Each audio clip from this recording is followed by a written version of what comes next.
अस्सलाम वालेकुम नाज़रीन, मैं हूं समी इब्राहिम और आज बड़ा एक अहम फ़ैसला सुप्रीम जुडिशल काउंसिल का जस्टिस काजी फ़ाइज़ ईसा जिनका ताल्लुक़ सुप्रीम कोर्ट से है उनके बारे में और जस्टिस के आगा सिंध हाई कोर्ट के जो जज हैं उनके रेफरेंसेस सुप्रीम जुडिशल काउंसिल में ज़ेर समात हैं। एक आज जो रेफरेंस है उसको सुप्रीम जुडिशल काउंसिल ने ख़ारिज कर दिया। मैं थोड़ी सी आपको तफसील बता दूं। दो रेफरेंस हैं बुनियादी तौर पर। एक तो सदर मुमलिकत ने रेफरेंस फ़ाइल किया था जस्टिस काजी फ़ाइज़ ईसा के ख़िलाफ़, जिसमें यह कहा गया था कि उनकी फ़ैमिली के नाम, उनकी बीवी बच्चों के नाम 3 प्रॉपर्टीज़ हैं बाहर मुल्क से।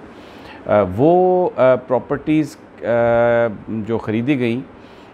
जस्टिस काजी फ़ाइज़ ईसा ने जो अपने टैक्स रिटर्न फ़ाइल किए हैं, जो अपनी वेल्थ स्टेटमेंट है, उसमें उनको डिक्लेयर नहीं किया। और जो ज़राए हैं हुकूमती ज़राए, वो ये कहते हैं कि वो बच्चे बहुत छोटे थे और जस्टिस काजी फ़ाइज़ ईसा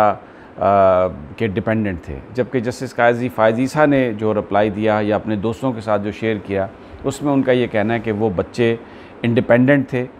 और वो क्या कर रहे थे, उनकी बीवी क्या कर रही थी, उनके लिए ये ज़रूरी नहीं है कि वो ये उनकी जो वेल्थ है उसको वो बयान करते। काजी फ़ाइज़ ईसा साहब की कोई सेपरेशन नहीं है अपने बीवी बच्चों से, लेकिन उनका कहना ये है कि क्योंकि वो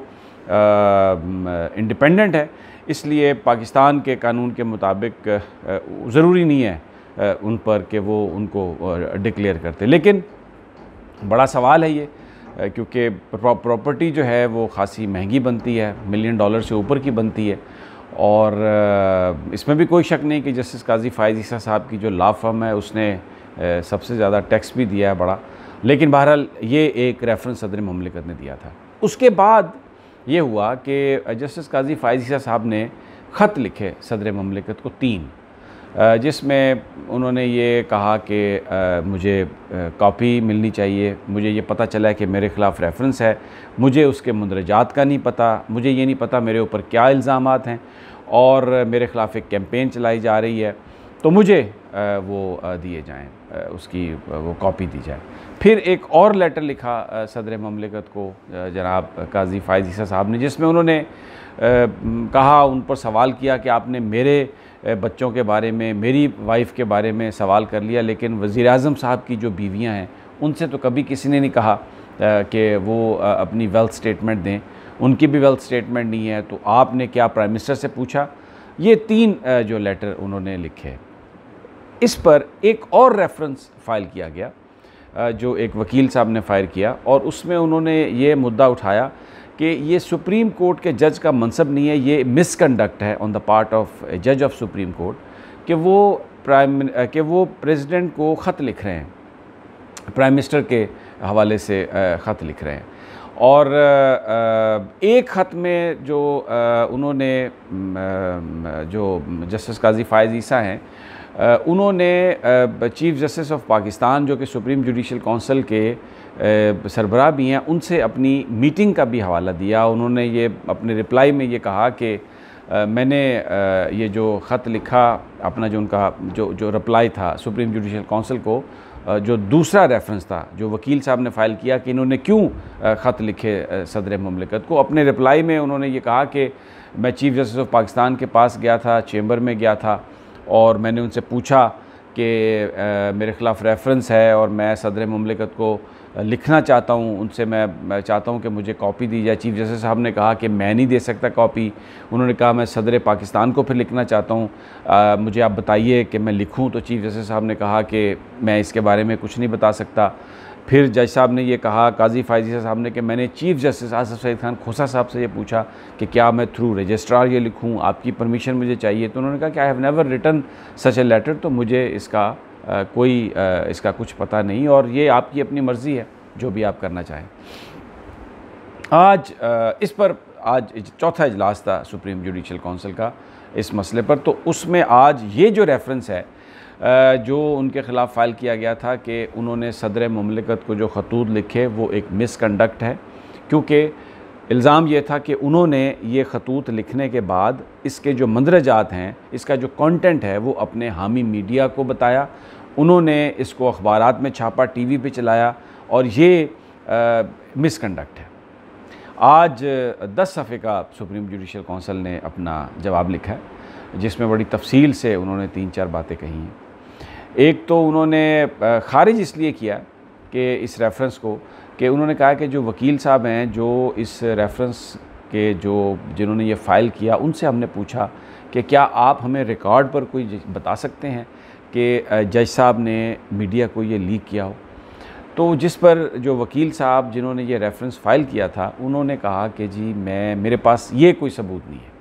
मैं ये साबित नहीं कर सकता कि इन्होंने काजी फ़ाइज़ ईसा साहब ने ये लेटर मीडिया को ख़ुद लीक किया है। तो इस पर जो काउंसिल है उन्होंने ये कहा कि जो सिर्फ़ एक ख़त लिखना किसी सुप्रीम कोर्ट के जज का या हाई कोर्ट के जज का सदर पाकिस्तान को, वो मिसकंडक्ट नहीं बनता, क्योंकि इसका मतलब ये है कि ये एक प्राइवेट लेटर है और इसका मकसद कम्युनिकेशन है बिटवीन प्रेसिडेंट एंड जज, तो इसलिए ये कोई मिसकंडक्ट के ज़ुमरे में नहीं आता। अलबत्ता अगर ये साबित हो जाता कि उन्होंने ये ख़ुद मीडिया को लीक किया है और फिर उसकी वजह से एक स्कैंडल बना, उसकी वजह से जुडिशरी और सदर पाकिस्तान या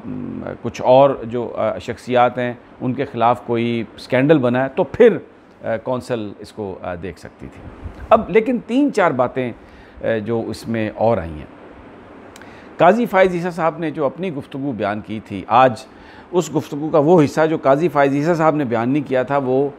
इस प्रेस रिलीज़ में सामने आया और जस्टिस आसफ़ सईद खान खोसा ने इस बात को पूरी तरह वाज़े किया। यानी तासुर ये था कि ये सदर पाकिस्तान को लेटर इसलिए लिखा काजी फ़ाइज़ ईसा साहब ने कि इनके पास इंफॉर्मेशन नहीं थी, और ये इन्होंने अपने लेटर में भी ये लिखा था कि मेरे पास इंफॉर्मेशन नहीं है, मुझे मीडिया से पता चल रहा है कि मेरे ख़िलाफ़ एक रेफरेंस है और इससे एक पूरी कैंपेन मेरे ख़िलाफ़ बिल्डअप हो रही है। तो आज चीफ़ जस्टिस ऑफ पाकिस्तान जो कि सुप्रीम जुडिशल काउंसिल के सरबराह भी हैं, उन्होंने कहा कि जैसे ही मुझे ये रेफरेंस मौसूल हुआ सदारती, तो मैंने इंटरकॉम पर जस्टिस काजी फ़ाइज़ ईसा से कहा कि आप मेरे चेंबर में आएँ। तो जस्टिस काजी फ़ाइज़ ईसा ने बड़ी मेहरबानी की, ये चीफ़ जस्टिस साहब कह रहे हैं कि वो मेरे चेंबर में तशरीफ़ लाए। तो मैंने उनसे ये कहा कि ये एक रेफरेंस आ गया आपके ख़िलाफ़, तो जिस पर काजी फ़ाइज़ ईसा साहब ने कहा कि क्या मैं उस रेफरेंस को देख सकता हूँ। तो जस्टिस आसफ़ सईद खान खोसा ने बताया कि मैंने वो जो रेफरेंस था वो उनको दे दिया पढ़ने के लिए जनाब काजी फ़ाइज़ ईसा साहब को। काजी फ़ाइज़ ईसा साहब ने उस रेफरेंस को पढ़ना शुरू किया और साथ ही चीफ़ जस्टिस साहब से ये कहा कि मुझे आप एक पेंसिल और कुछ कागज़ भी दे दें। तो जस्टिस आसफ़ सईद खान खोसा ने फ़ौरी तौर पर अपने स्टाफ से कहा, उन्होंने उन्हें पेपर भी दे दिए और उन्हें पेन भी दे दिया। जस्टिस काजी फ़ाइज़ ईसा ने बड़ी तसल्ली से उनके सामने, आसफ़ सईद खान खोसा साहब के सामने इस रेफरेंस को पढ़ा और पूरे नोट्स बनाए उसके बाद उन्होंने ये कहा कि मुझे इसकी कॉपी दे दें। तो जिस पर जस्टिस आसफ़ सईद खान खोसा ने कहा कि कानून के तहत सदर पाकिस्तान एक रेफरेंस भेज सकते हैं और ये अगर इसकी कॉपी मैं नहीं दे सकता, इसकी कॉपी जो है वो काउंसिल दे सकती है। जिस पर ये कहा काजी फ़ाइज़ ईसा साहब ने कि क्या फिर मैं एक सदर पाकिस्तान को ख़त लिखना चाहता हूँ। तो उन्होंने कहा कि आप क्यों ये लिखना चाहते हैं। तो उन्होंने कहा कि मैं ये पूरे इसके कंटेंट्स जो लेना चाहता हूँ। तो चीफ़ जस्टिस साहब ने कहा कि आपकी मर्ज़ी है, आप इसकी कॉपी लेना चाहें तो लिख दें, वैसे तो सब कुछ आपके सामने है। तो उन्होंने कहा कि मैं कानून के तहत आपको नहीं दे सकता। फिर वही कन्वर्सेशन कि मैं लेटर थ्रू रजिस्ट्रार लिखूँ, किसके थ्रू लिखूँ। तो उन्होंने कहा चीफ़ जस्टिस साहब ने कि ये मैंने कभी लेटर लिखा नहीं, इसलिए मैं इस हवाले से कोई आपसे बात नहीं कर सकता। अब ये काजी फ़ाइज़ ईसा साहब ने छुपाई बात, ये जज साहब को ये बात नहीं छुपानी चाहिए थी। इसका ज़िक्र है कि ये बड़े बैड टेस्ट में है कि ये उनको कन्वर्सेशन, और ये लिखा आज उन्होंने अपने प्रेस रिलीज़ में जो आसफ़ सईद खान खोसा साहब ने लिखा कि क्योंकि जस्टिस काजी फ़ाइज़ ईसा साहब ने इस कन्वर्सेशन का हवाला दिया, इसलिए मुझ पे ये फ़र्ज़ बनता है कि मैं कौंसिल के मेंबरान को सारी वो जो गुफ्तगू मेरी और काजी फ़ाइज़ ईसा साहब के दरमियान हुई, मैं वो उससे उनको मुकम्मल तौर पे आगाह करूं, क्योंकि इससे जो तासुर उभर रहा था वो बिल्कुल कतई तौर पर वो एक मुख्तलिफ तासुर था। और जो लेटर्स लिखे काजी फ़ाइज़ ईसा साहब ने, उससे भी ये पता चल रहा था कि उन्हें कुछ भी नहीं पता, लेकिन उन्हें पता था। और एक्चुअली ये जो आज का जो 10 पेजेस का जो सुप्रीम जुडिशल काउंसिल का जो प्रेस रिलीज़ है, उससे ये साबित हो, ये उससे मैं साबित, मुझे ये लग रहा है काजी फायज़ ईसा साहब ने झूठ बोला। उन्होंने सच को आधी बात बताई और आधी बात नहीं बताई। फिर जो उन्होंने इल्ज़ाम लगाए कि ये अपने रिप्लाई में कि ये सेक्रेटरी ने अपने तौर पर, जो सुप्रीम जुडिशल काउंसिल के सेक्रेटरी हैं, जो यानी रजिस्ट्रार सुप्रीम कोर्ट, उन्होंने बड़े हेस्ट में मुझे ये शोकाज़ नोटिस जारी किया और वो शोकाज़ नोटिस जारी नहीं कर सकते, वो मेरे बारे में बायस हैं, तो उसके बारे में उनके यानी मेरे बारे में तासुबात हैं। तो सुप्रीम जुडिशल काउंसिल ने आज ये वाज़े किया कि ये फ़ैसला जो था ये था सुप्रीम जुडिशल काउंसिल का। जो सेक्रेटरी साहब हैं वो अपने तौर पर अपनी कैपेसिटी में ना उन्होंने कोई लेटर लिखा, ना उन्होंने कोई शोकाज़ नोटिस लिखा, ये सब कुछ जो किया ये सुप्रीम जुडिशल काउंसिल के अहकामात पर किया गया। उस चीज़ की भी आज उन्होंने वजाहत दी और ये भी कहा काउंसिल ने कि क्योंकि हो सकता है कि उनके वालिद साहब, उनके फादर इन लॉ बीमार थे और भी वो जो चीज़ें थी वो अंडर स्ट्रेस थे, या वो ये समझ रहे थे कि उनकी प्रोसिक्यूशन हो रही है, तो इसलिए शायद उन्होंने ये लेटर लिखे। लेकिन क्योंकि जो शिकायत करने वाले हैं वकील साहब जिन्होंने ये रेफरेंस फ़ाइल किया, क्योंकि उनके पास इस बात का सबूत नहीं है कि इस रेफरेंस के जो मंदरजात हैं वो उन्होंने जानबूझकर इसका कंटेंट लीक किया मीडिया को, इसलिए हम ये समझते हैं कि ये जो रेफरेंस है इसको यानी ये काबिल समात आगे नहीं है और इसको हम यहाँ पर ख़त्म करते हैं। लेकिन जो दूसरा रेफरेंस है वो अभी तक मौजूद है, जो प्रॉपर्टीज़ के हवाले से है काजी फायज़ ईसा साहब की, उसके बारे में वो काउंसिल उसी तरह आगे मूव करेगी। और आज ये एक बहुत बड़ी डेवलपमेंट है, लेकिन एक इसमें बात बिल्कुल सामने आ गई है कि जस्टिस काजी फायज़ ईसा साहब